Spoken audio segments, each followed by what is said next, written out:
Jean Piaget's theory of radical constructivism. Jean Piaget's theory of radical constructivism focuses on the idea that knowledge is constructed through the individual's interaction with their environment, and learning is an active process where learners build new understanding on top of their prior knowledge. While the term radical constructivism is more closely associated with Ernst von Glasersfeld, Piaget's work on constructivism laid the foundation for this more radical interpretation, emphasizing the subjective construction of knowledge. Piaget's broader constructivist theory is centered around the stages of cognitive development, which suggest that children actively construct their understanding of the world through experience, observation, and problem solving. This constructivist approach forms the theoretical framework and has deep educational implications. Here is a comprehensive 16-mark answer covering the theoretical framework of Piaget's constructivism, with a reference to the radical aspects and its educational implications. Theoretical framework of Jean Piaget's constructivism. Piaget's constructivist theory is built on the premise that children are not passive recipients of knowledge but active participants in the learning process. They construct knowledge through their interactions with the environment as they explore, experiment, and test their ideas.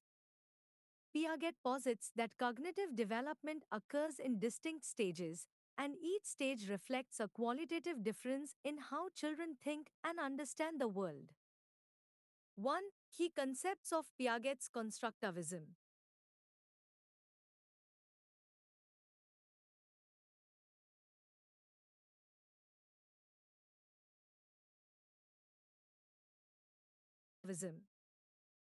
Cognitive structures. Piaget referred to the mental processes by which children construct their understanding as schemas. These are cognitive frameworks that help individuals organize and interpret information. As children encounter new experiences, they either assimilate these experiences into existing schemas or accommodate their schemas to include new information. Assimilation. This is the process by which individuals integrate new information into their existing cognitive structures.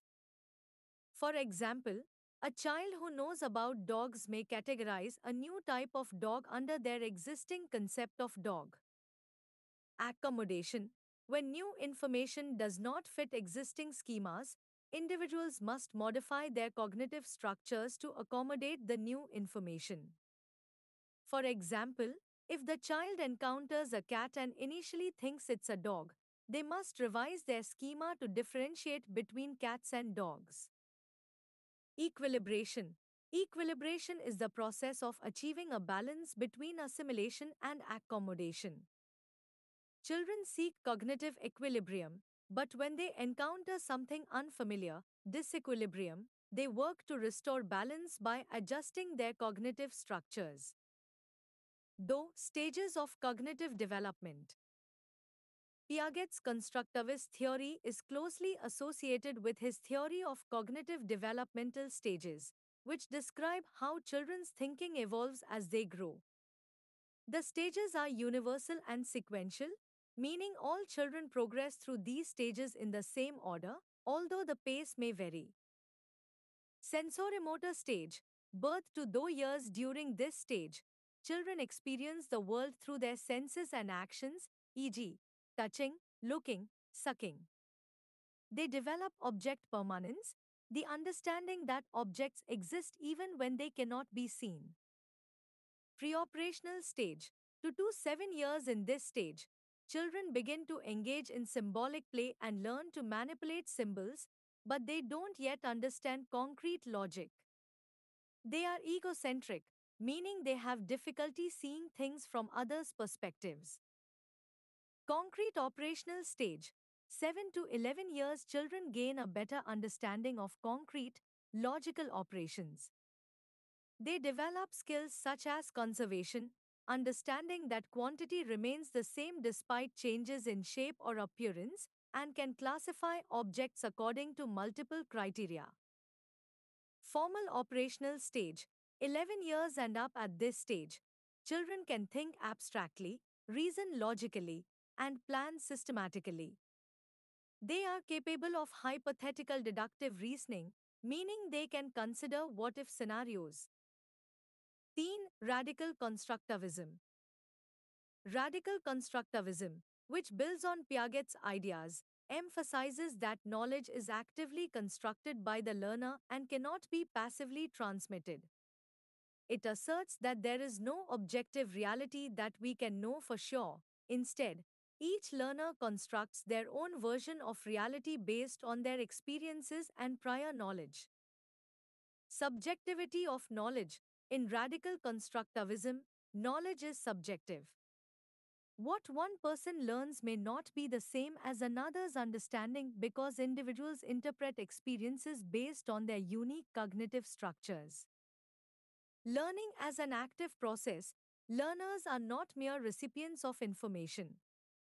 They must actively engage in constructing knowledge through problem solving, experimentation, and inquiry. Educational implications of Piaget's constructivist theory.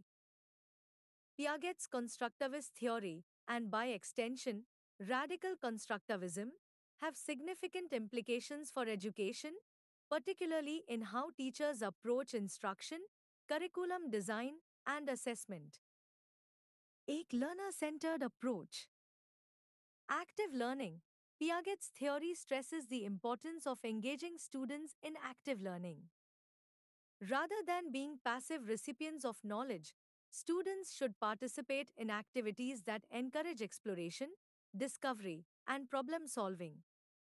This could include hands on activities, experiments, and inquiry based learning, where students learn by doing and reflecting on their experiences. Constructivist classrooms.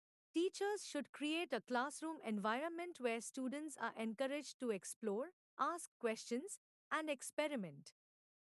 For instance, in science education, students could conduct experiments where they observe and analyze outcomes, thereby constructing their understanding of scientific principles. Though developmentally appropriate instruction. Piaget's theory emphasizes the importance of providing instruction that matches the cognitive stage of the learner. Instructional methods aligned with cognitive development. For young children in the preoperational stage, teachers should use concrete, hands on materials like blocks, puzzles, and physical models to help students grasp abstract ideas. For older students in the concrete operational stage, instruction should focus on problem solving tasks and logical operations. Avoid abstract concepts for younger children. Teachers should refrain from introducing highly abstract concepts to children who are not developmentally ready. For example, expecting a 5-year-old to understand algebraic concepts would be inappropriate based on Piaget's stages. 3. Scaffolding and constructivist teaching strategies. Scaffolding. Piaget's theory suggests that teachers should act as facilitators rather than direct transmitters of knowledge. They should provide scaffolding, support structures that help students move through different cognitive stages. This could involve guiding questions, prompts, or demonstrations that help students make connections between new information and what they already know. Encouraging exploration and discovery.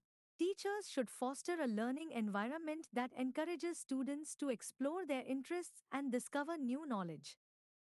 This involves providing materials and tasks that challenge students but also allow them to experiment and construct their understanding through trial and error.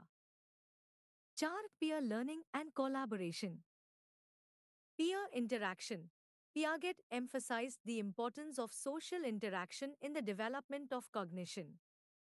Cooperative learning activities, such as group discussions, peer tutoring, and collaborative projects, allow students to challenge each other's thinking, leading to cognitive conflict and subsequent growth. This helps students move from one stage of development to another by confronting their misconceptions and refining their ideas. Cognitive conflict. In a classroom setting, Teachers can encourage activities that stimulate cognitive conflict or disequilibrium, which forces students to accommodate new information into their cognitive structures. For example, presenting students with a puzzling scenario that contradicts their current understanding encourages them to think critically and adjust their schemas. 5. Constructivist curriculum design. Inquiry based learning. The curriculum should be designed to promote inquiry based learning, where students engage in investigations, ask questions, and construct new knowledge based on their explorations. For instance, in a history class, instead of simply lecturing about historical events, the teacher might encourage students to research different sources and piece together their understanding of historical contexts. Building on prior knowledge, the curriculum should be structured in such a way that it progressively builds on what students already know. Piaget's theory implies that new learning should be anchored in prior knowledge, and teachers should assist students' existing schemas to ensure that new material is meaningful and not disconnected from their cognitive framework. Check assessment in constructivist classrooms. Formative assessment. In line with Piaget's theory, assessments should focus on students' process of thinking rather than just the final product. Teachers can use formative assessments such as observations, discussions, and reflective journals to gain insights into students' cognitive processes. Open-ended tasks. Instead of relying solely on multiple choice tests or rote memorization, assessments should include open-ended tasks that allow students to demonstrate their understanding in creative ways. Projects, essays, and problem-solving tasks are effective ways to assess how well students have constructed their understanding of the material. Student self-assessment. Radical constructivism emphasizes the subjectivity of knowledge, meaning that students should also engage in self-assessment, reflecting on their learning process and how they constructed new knowledge. Conclusion. Jean Piaget's constructivist theory, and the more radical interpretations of it, emphasize that knowledge is not passively received but actively constructed by the learner through interactions with the environment. This framework highlights the importance of learners' cognitive development and the role of teachers as facilitators of this process. The educational implications of Piaget's theory are profound, advocating for a learner-centered approach, developmentally appropriate instruction, inquiry-based learning, and collaborative activities that stimulate cognitive growth. Piaget's constructivism remains highly relevant in education today, providing educators with valuable insights into how children learn and how instruction can be tailored to meet the developmental needs of students. By creating a classroom environment that encourages exploration, scaffolding, and active engagement, teachers can foster meaningful learning experiences that lead to deep understanding and cognitive development.